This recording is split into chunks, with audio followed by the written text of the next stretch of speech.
bebe wana mekwa mado kikina mbe MC be agbonugla de ka le apeno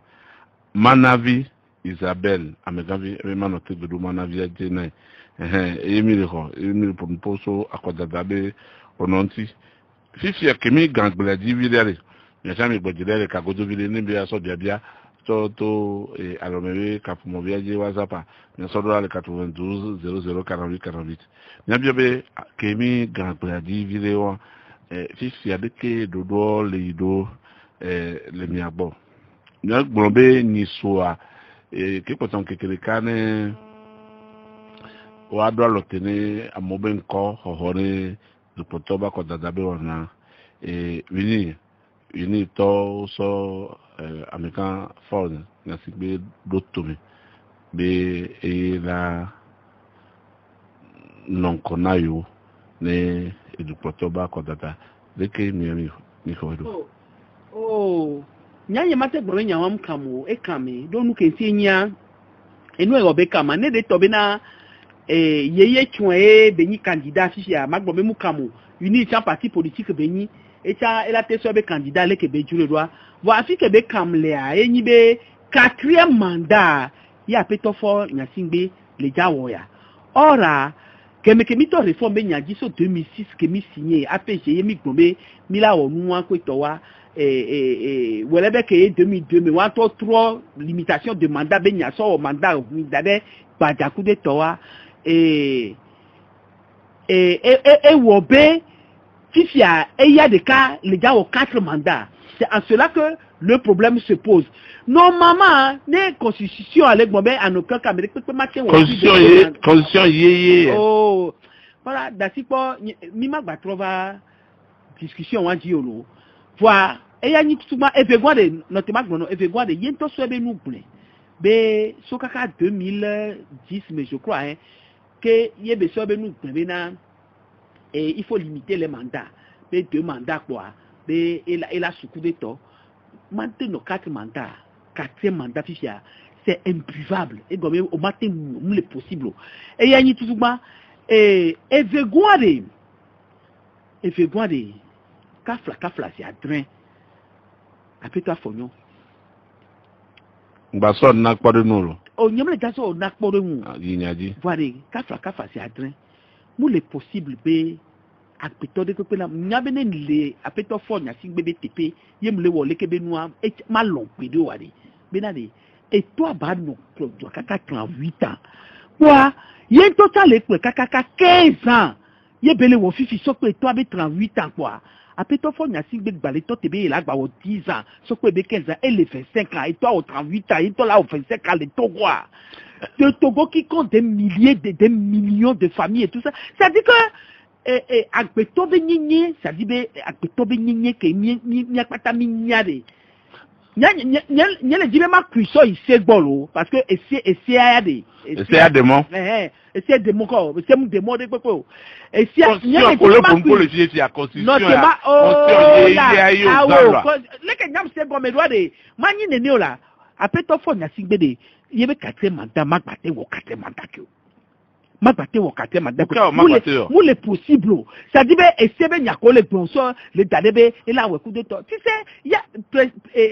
c'est les principaux les agbe metale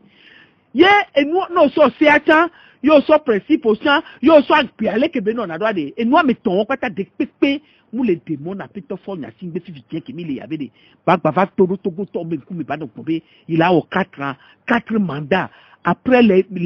multitudes de mandats que toi au kaka be 38 ans mou sogbe il faut dire la vérité Amérique peut-être balé on moi les chichi a mefifio les Africa miao de kakonya ça miaku do Gambie e gbapoto la gbe won di egbe a Gambie kan gba to le mia mepo nyam jo ba biona se o la be mu kamo va de ba biona se kwa unir ami amede pepe ngbale a amebumulia amebumulia le fini amede Oui, mais unissant ben voir. Unissant ben voir. Vous n'y unissant de cahier à péto fond, il y a singa les clodés. Il y a ton gros pas tabler les couleurs. Ce temps, ils font le temps à mes grands frères, c'est comme un bébé. Mi font le temps à mes grands frères, brother. À mes grands frères, c'est toi le tien, alors. C'est toi le tien. C'est toi. Elle la voix différente que les à péto fort, coup à péto fort, bradoméade. Yanibere, à péto fort, il y a singa de l'éclot, togo, droit, pata. Miacha mi leme mi ameko mu le lombe de ba o 4 mandat mi leme ke gbe ameko vi ko ple do le bene o 4 mandat pa wa chon leme différence que le wa me wa ye mi le gbome na de kenyi du proto mi apata keke mi be le kura de afi ke ye no ale ya ye won be de ye mi le gbome e si acha agbemi no ple principe de vie kudole ke hike me le do keke wa de e la eso ya gbome de apeto fora de ko be la no sage kwa de e la be la de eke to kakaka wan esu eke che va o 15 ans so pe ade esu ne pade ne ba na mo na me pu ne va ne miawe nya nyam le gbon be na de ne apeto e for mu ba yi election kwa enya volo mi to le uni to ba lo mi voir quand même a me bu cha ne va di de nukewo e to go to ade munyi enua e benyi ode enua benyi royaume le ko yora royaume le kengbe mu enua benya Vraiment. Et nous, Fiodoupé, Fiodoupé. Ou Fiodoupé, on est. Moi, Fiodoupé, doit être Fiodoupé, on est de père en fils. On est quoi? Moi, ça dit, mais, nya, wato nyabe. Nyabe, wato nyabe la de, apeto afenyo. Wato nyabe de, nya nyemuno na mejiolo, e nyaji nyemuno na mejio. Ne enwa nyo kwa de, mi la gbobe nyo, ne mu nyo kwa de, mi ne gbobe nyo. Mine gbobe nyo mi gbave no di astuce le se benya ano to ti se konton ano wo nu okuda mi gba no enu amu nyo pa mine gbobe mu nyo se bia le ni bele et ta frère de du poto fora ebe candidat nyinya le do ele do fofona me de alo le do tito la mena me onya de mi ta pepe de le gamem no assemblée ça APF Assemblée parlementaire de la francophonie. Mi ta pekpere po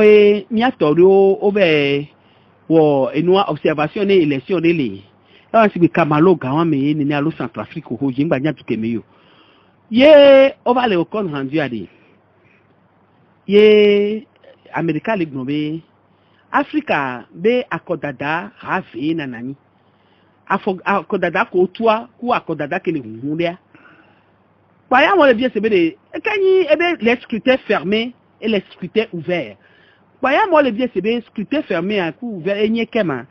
Et bien scrutin fermé à des y que du proto que la cipédia to balia. Ben ne scrutin on a des omu dané ben on a des faveurs ne du proto à péri. Donc nous qui a est contrôlé dans l'institution pata et batrovana. Mais que les yobes scrutin ouvert à yenni que du portoire limitation de mandat fouille yen baja yikoa grand-mère et ya au donné à peu près et respecté dans norme internationale au vide droit du portoire toi baja yokwa institution portoire kekewa comme candidat de pepe vana ko to onona ovo et nous que mi les biol les togo ko yomede pour une fois mi atia mi do scrutin ouvert vide doit scrutin fermé à yek 10 pour 1000 les gars si agame coup de to nyani soa Munibe, j'étais du polo, nyam, ole oba grebe, obo unitoso, afeto adeje, oso ame aleke koto nyabe, wayo, nyabe de kaje yo grebe wayo, yenyi enu pata, be afeto fo nyasingbe, pele java, la va y voir. De nyankele espérer be, et la surprendre nya, favorablement, ye de la dasi le tina mebu, ken boebe bababe le jayi, afeto fo nyasingbe be 4 mandat yade, muni nwe de pepeo. Ne emule que ça les doit à monsieur amener nos plébé mouni nous de tout et là que l'économie n'a mine 4 mandats waya no vi tout dit notre mi le mas no mi be wana me tout notre le bombele be du kotoa forja singia et du fable dit c'est vevaille et o le kakade dit les oasi be akoya vola gba du ola gba du éduquer mais mi ontore pour ce qu'elle est la mélanie apeta fa yansi menu fa apeta fa bijikpo ngbe fifi je be miabe problème afi ebele ayeni ne miabe problème amu le funu o wade nuka woye fichier électoral o muvio kaka kudo gbe mi nyami wo nleta roda bio be no so fichier électoral na mi do mi acha technicien le miachi ko kpone mi odo ku be mi we po ba isen ye mi de dogo enu ko mi po le fichier électoral kaka ku gba nka o mu le so fichier électoral na le na mi o ne enu wa wura de pepe mu le mi o wa o la so fichier électoral na mi nuka woye par exemple a mi no seni ke loko de ma CDA auto gbebe wa maseria ne ba no soso mission ne mi akata mi ano fune mi awere nuka o kaka ye ogbebe yo ma woni ne yo wa to dede pe pote wa do pe do se mi amefisio nuka o eku constitutionnel o pas nomination ko o le coup constitutionnel ke nbo sogbe wa o pas nomination ko o ni so on prend les mêmes on recommence ameko we yona ko bubru ko to won o gba to so wa pátápátá ma gbo be ameyeye de ko we par exemple avocat ko to ko waya overdose no ameyeye fifi bo la no so amele wa me wo pe so nouveau visage o so do dami sinon ça ameko no funu sa ho yo wona no yo amogbona yo ko gba so be donc enu ke le mia eye wa donc nya mate gbon fifi be o la be apeto fort le du apeto fabridia mu le nene akobe nyankoto le pleke be mi abe problème yenyi akobubru akokeme mu ko wa be dada e fi be nya o sunagbo la fi le pepe so kaka game kemi le gato akọ dada kia kaka so yakọ dada be wuwa e fi monu le fovo kaka gbegbe kemi la dakwa le bureau de vote on to chamea enu agbana na nyike enu kele nyi mi abe problème aye won ye wo gbapoto le wo yoyo akebede ne mi apata mi do aboga ye mi panko ye mi wavu ne condition ne wa nyon ne mi ayako amosebe e la domi aji wube ne mi enuke munyi enuke la no zanka menami alo la no buka menami wa ne mi no we donc en contrôler kebe c'est les conditions pour aller à des élections transparentes et ye ba vous ye nya vous ke mi la wodo tout fifi alo no bi toji no to mi le ma se no me be wona me toji no to subo boto le bien ya so candidat unique anti va nyawo subo e mi la gon ne bia bo lo no sododa va mi ko toji no to babele ke so candidat unique mi la va difficile va toji no to de kame allô alaga to gbe mo gbe ni sabetala papa so jine akoe le ko folo mo ti veta fo nyere a mo ti veta to gbe ro mi ko gbe no mi ase bia wa to madame amagavi ele do to le ko de no me ne ko tami nyabe candidat unique matin avec do le gros condition fa dès que le soir bois dès que le soir bois nya ibe kafa na be condition ba nyon de ko ta on va monter le sous bureau si ko dara kolea on va monter le sous on peut pas bureau noir comme d'ailleurs soir on va d'une vallée on va tracer quelques bureaux et patouiller il faut jamais nous pour qu'on la funo ça ni quand doit te dou ya jile côté wa après 91 09 71 111 96 61 58. Là, c'est nommé. Tu dis notre de caméra. Allô? Allô? Allô? Bonjour. Bonjour. Mi de coucou, mi mali monnaie radio vidéo ne. Mbidi vidéo. Aha, merci, mi bien quoi? Ndegu enya njadura anyobe parti yo. Omayo encore na mia. Velo du ale globe e ka ho no gina yero. Omayo encore na mia. Nya hado ai jomi be. Te anyoa. Ame abe Jésus Christ ame abe Denkojo. Ame abe Joseph Kofigo. Ame abe Ninevi, ame abe Zarifa Eva. Nene mwa ya ko cha ba ponami. Agba onane to bobone ane mana via ni magore nge gbonya onya se nyire vo ikele ntinye be nele aspe fele be nyanti aspe gbanto anyebe wa rotu 1 metre ordre nu onti ne gomesele de kawa nyebe ordre o matin woni no te metre ordre de nu ontia emi gbo be la fi be ngo be ne be fole yo de ku ka o ne va su be o yo nye tura yo wa banalement il s'est fait ni bateau le bateau amede fun problème ale ye na le bloc candidat sur unique ko nyawa ne si apa wa cha aso wunwa ya nyebe ne nyebe e bloc patane o pata se retirer ne li mu le si a ti retirer wa jo nyanto be ame ato yo ngwe kwa o cho ne ba formule situation anti et j'avais après mais d'accord 91 09 11 11 il a pas mais enede le kame kwa mi la dalote la merci te remercie allô bonsoir bonsoir vous quoi merci bien quoi quand monsieur Ganiou Ganiou oui oui de vous quoi il y avait appel moi comme au chingena obedo obisagbe ani no na gbe na nu do bi o parce que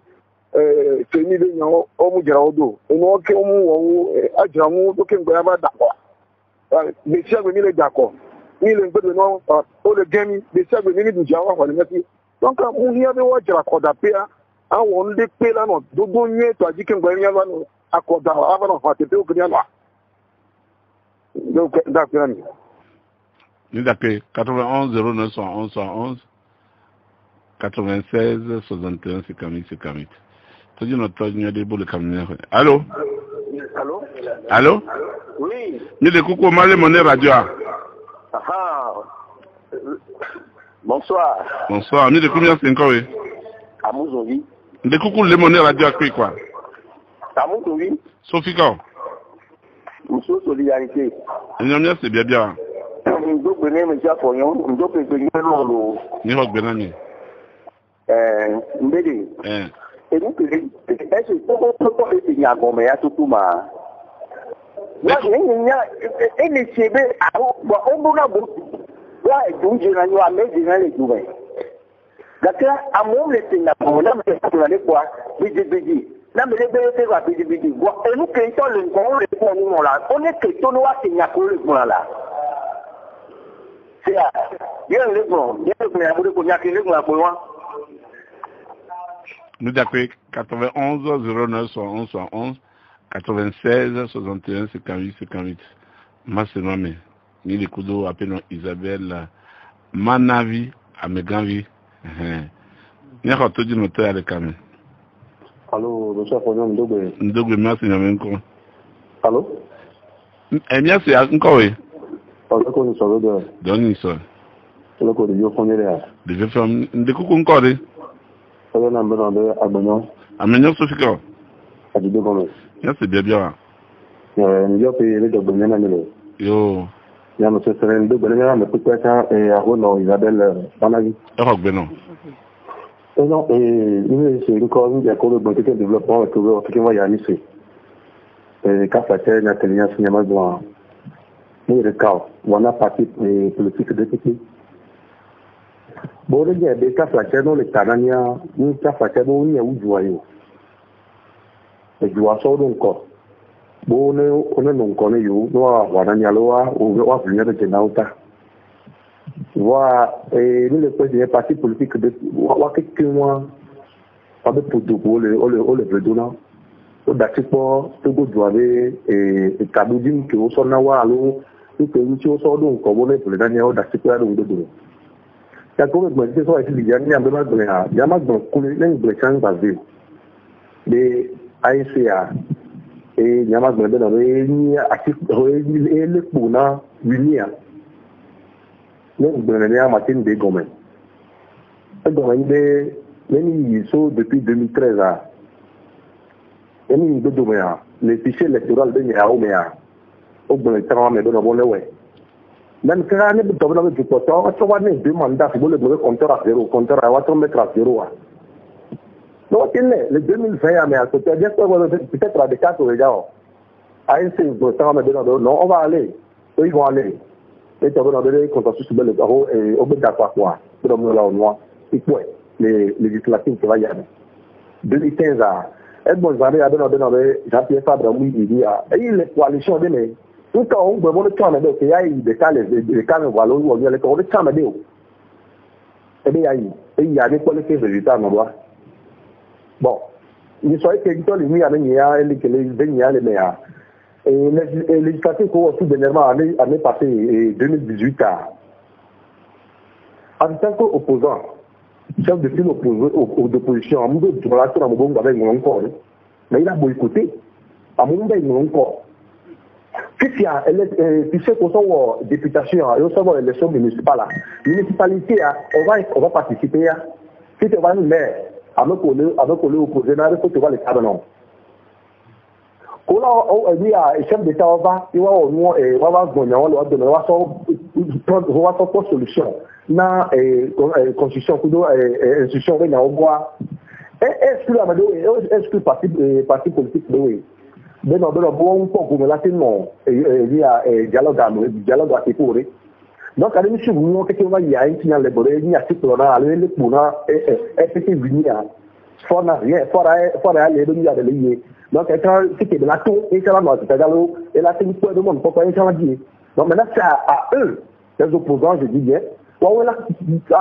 fini pour la porte de la belle monter le retour moins que on a dit à ça convaincre les Camerounais on va les va on a dit les va tout donner des camps mais on est fatigué de on est abega menyo amengo d'accord mbele ta flate et noa dialogue ko a NC towe désigné amoko la po gomi le dialogue amia mbele dialogue ko propose be noa ki o va y aller est-ce que NC towe cha moko la po gomi au moins ça on va être dans le point de vue en tant que chef de file de l'opposition on va être dans à jouer d'accord et non ni d'accord 91 09 71 71 96 61 61 ya gba America kwa mi la do le tenir amehoro 91 09 71 71 allô oui c'est Fonyo oh ni le toji mi wa gbe se nko we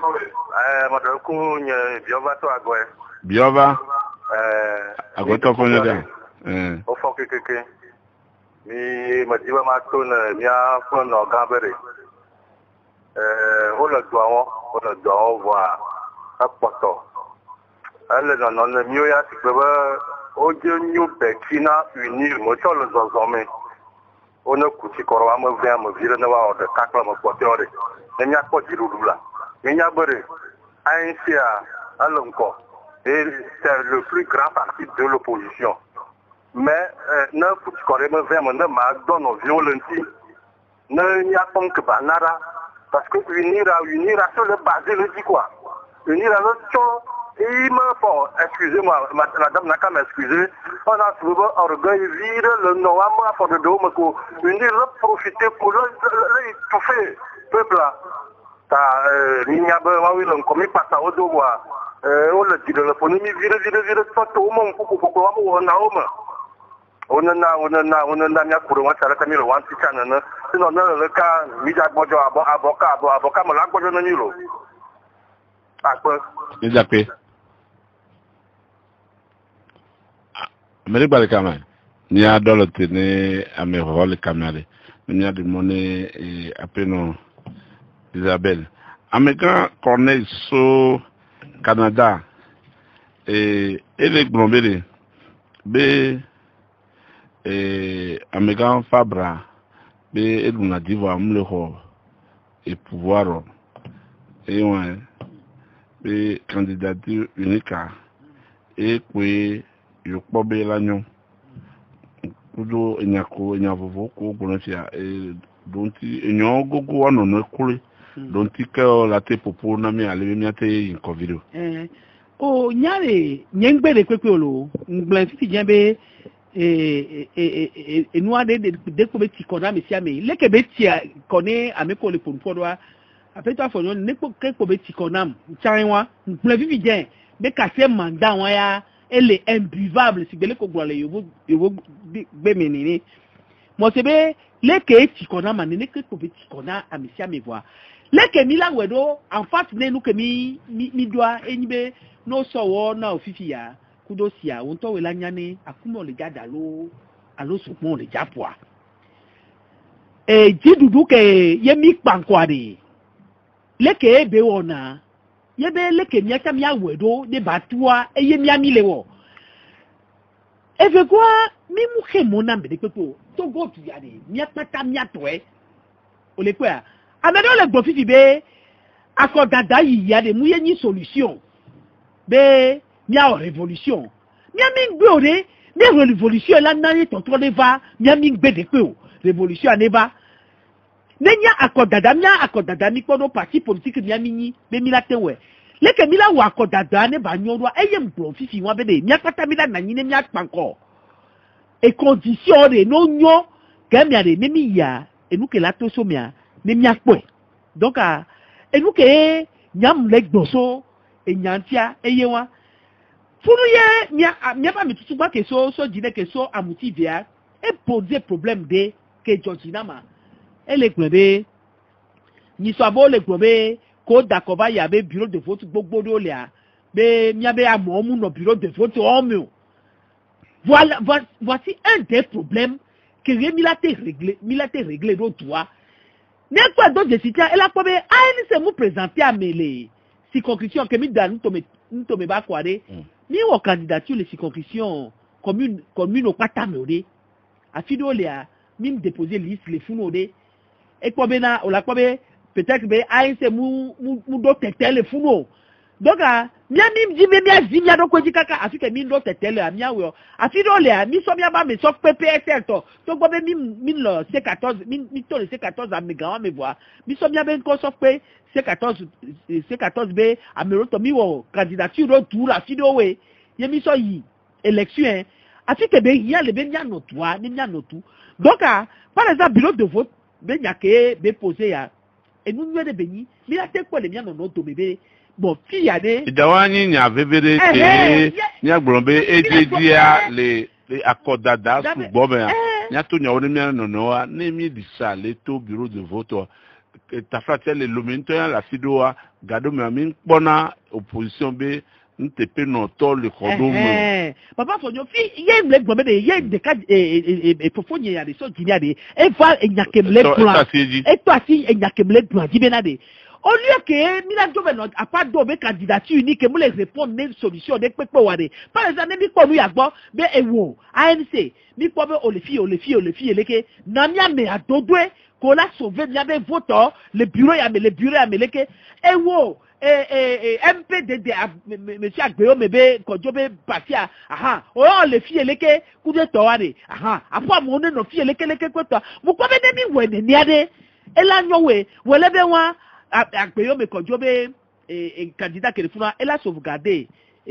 vote année à messiame gamia nenyibe Agbeyo me kojo le gars d'accord le funa yebe enwa la sauvegarder ayi se toke le funa la kwa bobe e fima no funa kwa yebe tapo obliwen donc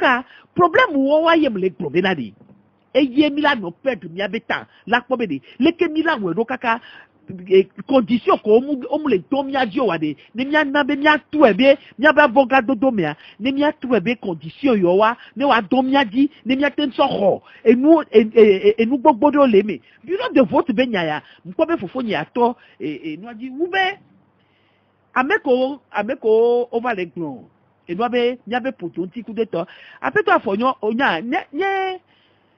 amole glon be nya be potonti mi le wonu adwa et on a nyasene nya ça fait des années yem dasi ape toni dare yem le wonu yalo amene pepe mdu enamolo amene pepe mudo to ya namu nyete so edo do koyiji be mawe e fe gwa edu ke komenyem se no wa yenyi be ameko le ku be mio ya mi le we nwedio ke to gwa do nyi mi apata mi atore nu ke wo ye wa yom le onto le proposer alo wa yom to omtro le wo e ke yemi ami tele wo nwedio ni se na fun agomi o parce que nya wa na nyi be ano Togo ano wo politique le opposition ba paji yo la no tofi be ole wo nu na popo do ko to e ya fe na to mi na mto on to grobe yo to zo kokolite o pade e fe na do nu ke senya no lemia o la nya nu ke benya no lemia o la nya e nu ke mi perdre na mi gbado apede popo mi gbado parce que régime a ledo debe à chaque instant milano gbodo be ano po ebe le ko re ofiado le ko le wo le e gbro meri be nya fichie meri be nya ke nya mi le mia be go foka to fifia nya nem jo la home 8 heures ne jo ma wa 22 heures bonne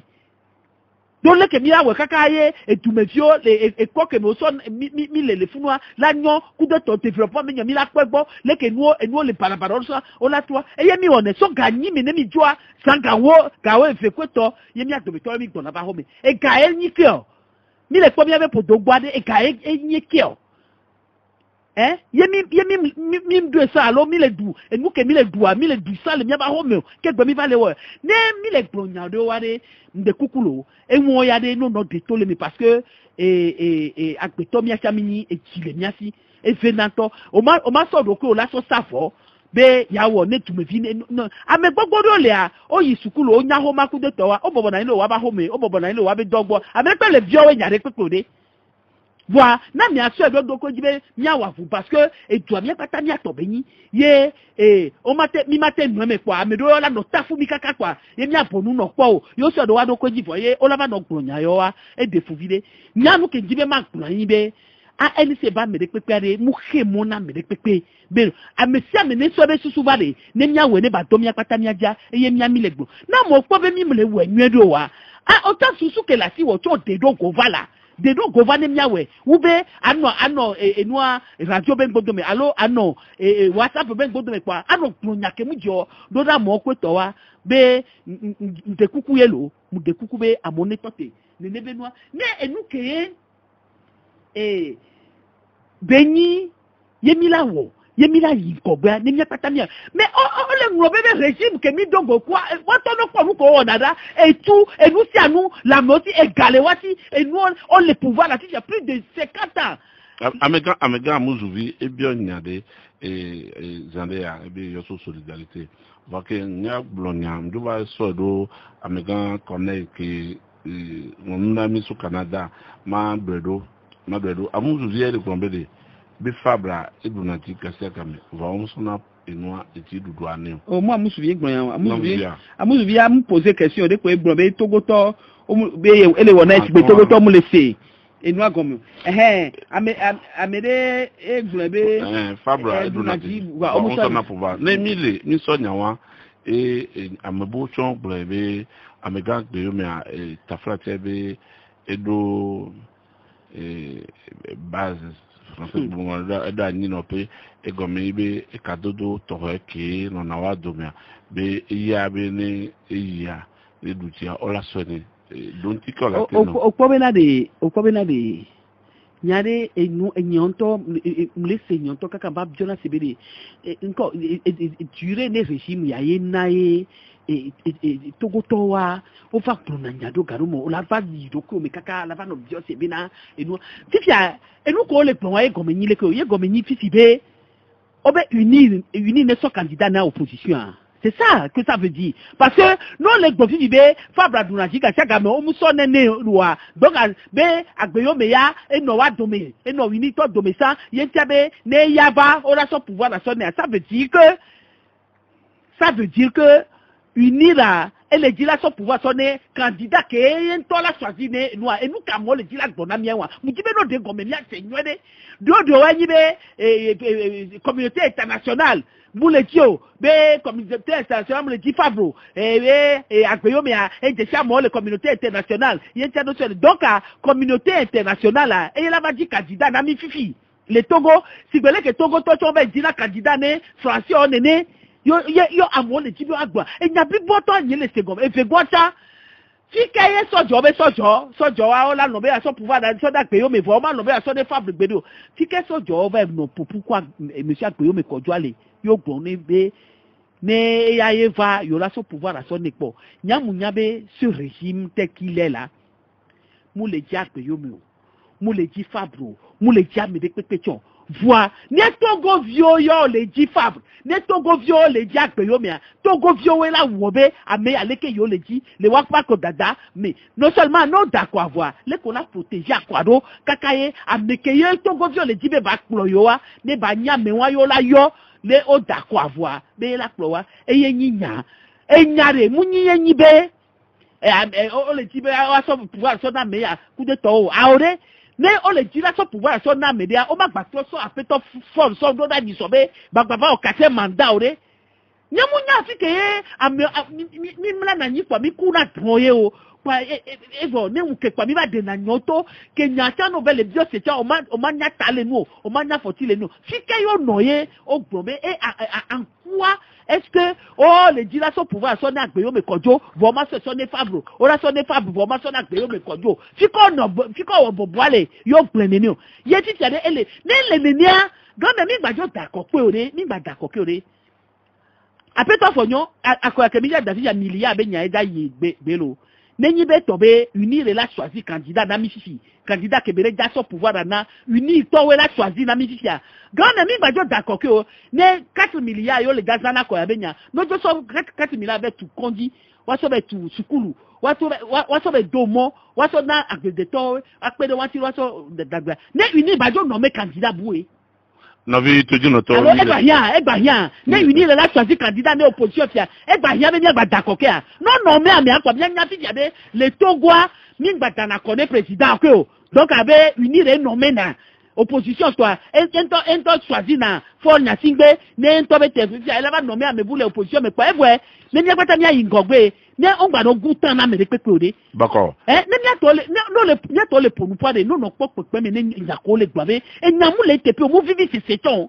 fini la gba do choisi candidat ne opposition fifi le dodo noa uni ya America ko be changi so emi se eni for nya sibe mi bia le ni bele fifi ya seni ya de mi le seni me fifi ke mi le pon poa mi le seni me ori fifi ya ne coup constitutionnel va d'asido candidat diade mi la va so me doda allo selio me ko mi la va no o anto former seni a ovoe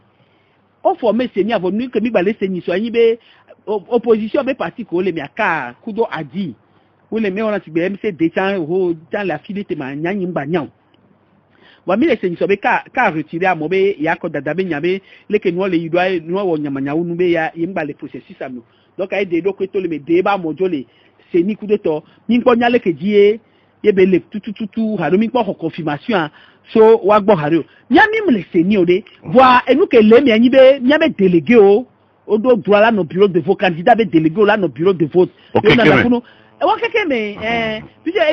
c'est une élection nationale présidentielle béni donc a bien candidat là no funo keke funo a le vvd na nya le bede mia funo de mine we ti donner mia so mi atodwe ko la préserver mia be bureau de vote ne ja nanyo o mi konyo je konyo haru mia be ke mi we ba isa ya na be 8000 et quelques ye nanani donc a mi do la jamais à peu près il na ne pija e ona ti gbe o gba daro bureau de vote odine ngba titi la mo gbo supo donc a nyane peut-être là là-bas il 9000 donc il faut miabe do da tout gba ni be miaji amekewe la anya me atodo o la préserver miabe vote o la wonua o la pankone ame peuplé mabe enua me sans souvent me kudo vovo di dodo na me enua me fe won sans souvent me amegan cornelia et le pour le wabe il y a et quoi belle né au so candidat unique et le français bébé pour mailler le territoire et pour mailler le territoire et réclamer ensemble s'il y a victoire mailler comme c'est que là qu'on mailler le candidat wa ma do territoire oji ku de do le bureau de vote même nyare maya si territoire ma de njona jinamolo donu kentinya et normalement non il y a des constitutions kudo chaque des partis politiques et nous tout ça l'interdit et comme le maillage du territoire kamok blona ça et jobe sona kudo maman dodo tabe maman me on est parce que gamme que 1914 mais ça au grand be tipiado eni kotokolito ntia be neve s'occuper les sokode et fabra et so suite ntia neve enuwa egba na ko mama vana me to mesubo no ni parti politique no ja former parti politique et exiger nebe au-delà de membre fondateur so un homme je crois que c'est 23 ou 27 préfectures mais nous ka o nenero obe ado parti ambani TPDK alo apo famille benyo apo mbani famille benyo alo kota benyo mbani apo kota benyo parce que nyabe doit au basé de unité nationale dit éco kudo et religion mama nya domeo donc a wobena no oni sutito yo oni responsable des partis politiques ça veut pas dire parti politique ani tawode parti politique ani ameko keke boronti o lemia ye wo emioya les ANC mia mariage be nyawa mi non d'accord lekeye mido structure leke mido mia be structure odo et suduro la newa neneke mido edo tapango nene mido edo senkase nene mido edo et sokode nene mido da fils à fille même chose sur ce miswe donc j'estime que un parti politique doit pouvoir circuler sur toute l'étendue du territoire et les maillages de la nania et de la maille territoire la keke au même titre qu'un autre parti politique. Gamiade, n'est pas les amis sur ce code fifia. Yemibe, ce code a au 100 bureaux de vote namia, Milakobe, bon, et PSR,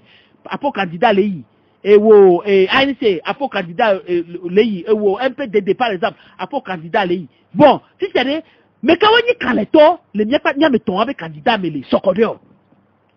ni la so mia dia mais sans les ANC les nuits avec mi aso dans le bureau de vote mia be susu wa aso dans le bureau de vote be de grand miare o pa to na no pe ANC to de bule wo nyo be wa PC to le la te yo nyafa la to na be yo be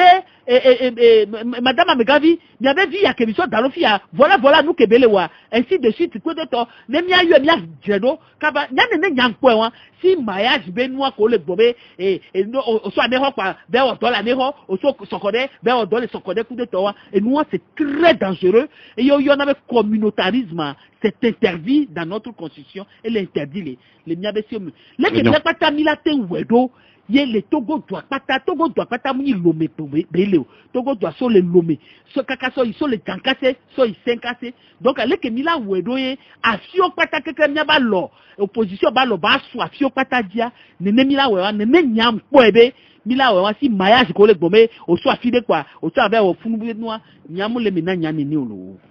ne nya gbome ko to ko sila ma dren kule ne mia yi akodada be Potobe akodadabe wonondia nous koyi nouvelle que Togovio ola sodo do mesofi fisoyi 22 février et subare watote nous popo vivifo et WhatsApp ya ke yo vodware e kudo e Facebook a enunwe de benivwa nyanko be mia Togo to mi mlese nwere kwire ko parce que WhatsApp a eye ke le janudo ele na egbe yo par exemple ne sa wa ne tobe mi le gave gbonyade ne mi ato le sekate via ke won la do me Sophie kakala e sekate egbe a WhatsApp quoi o so ezo do da ho quoi ami ate le ministre que me bo so do da quoi et c'est eyin nwe toi voilà que mi ato les gens et nous réseaux sociaux officiels mu doit me dire que quoi amede ne mla yi kaka e be ku tourner matin ne be fo quoi et là c'est do WhatsApp a dit quoi a audio a zoomé a datera me si a gbonyo kaka quoi mu nya va le toto gwa to fi kaka babio et nous ya to le keto mi le java we do ma quoi tout ba et nous que nya ma gbanyi be Togo to no to te nous pour popo et dit nous que les premiers tade et ça so a jebe nya ko to so le do ame a de ke hoga on nous ka me a glorifia mais de nya to mi abe poton ti ko bi le podo yenyi nous ko nous na gbeto du na ke gbesa do no be podo do ogbone e be hoga fabru be hoga le fall bolo fabru be hoga le fielo fabru wole ke le kolo ko to yo la bloka o so na nya won so do na nya domedo o nya be enyawo vivi na ne Togo bio Kwane Togo bio so e kwane uke kwa e bo enyanwa jipola no kakaka wole de kebila jo no wonu bua la se mobiliser coup de towa donc nya enu polui nya de tobe enu polui pour toi il y a vv tout moi toi ele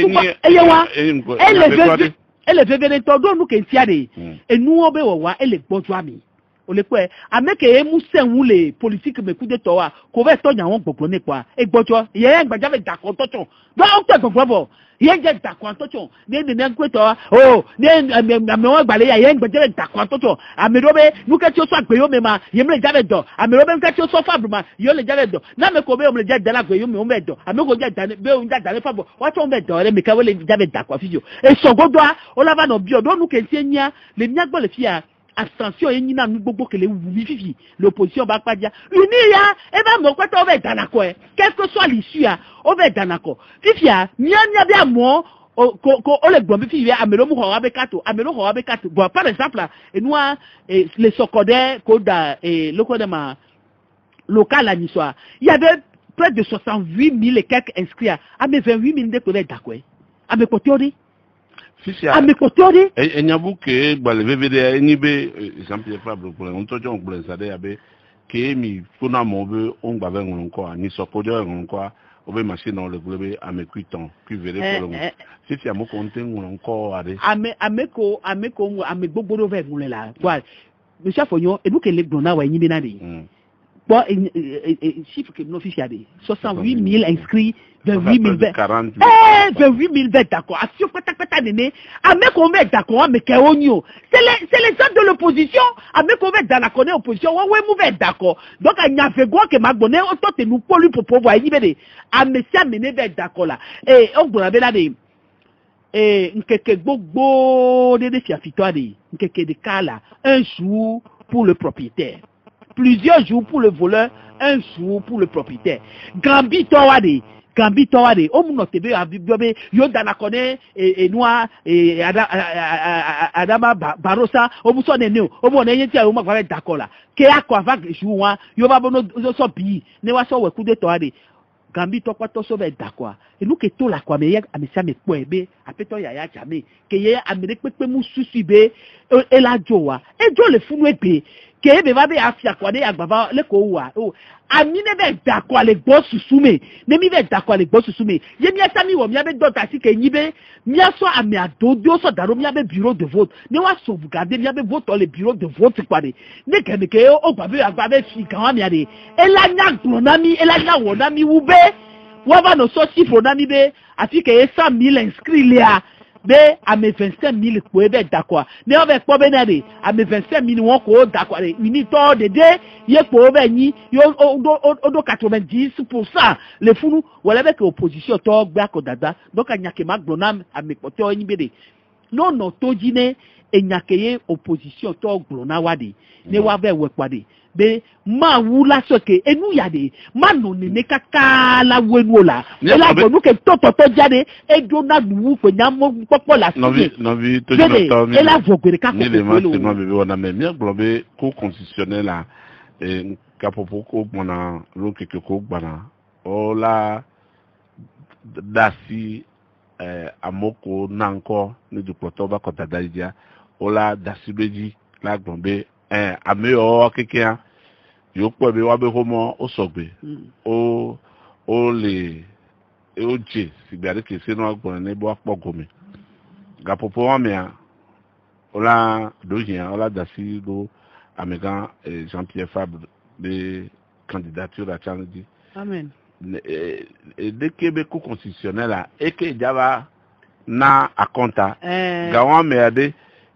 media so si kokone be do wa alo de Québec ja nodo apeto Fognon mi oya de mi pura du plona enusu gbodo do tu sedika nkeke ko gbona me ola se mi ame ko concernant ko constitutionnel be nyawa doa munyi nyakwe be nyi nyamba le gbona mi letinu ko etote do le ke mi ami woni a ni niai ni nia ko bila wewa par exemple c'est ni be nya ne mi be constater be enua egbelele ke kwa mi ngon na leta doda mi ngon leta doda mi sona copie so doda na ambassadeur ko le kodo communauté internationale be nyano na veveda na mi le togo antia mi sona so doda no bo anya be na mi ona me mo video dodo kekem dodo be enu ya lekia ele voilà nous que les joie kweto ku constitutionnel be nya kele gbola mi sezi weche be le wa gbo mi le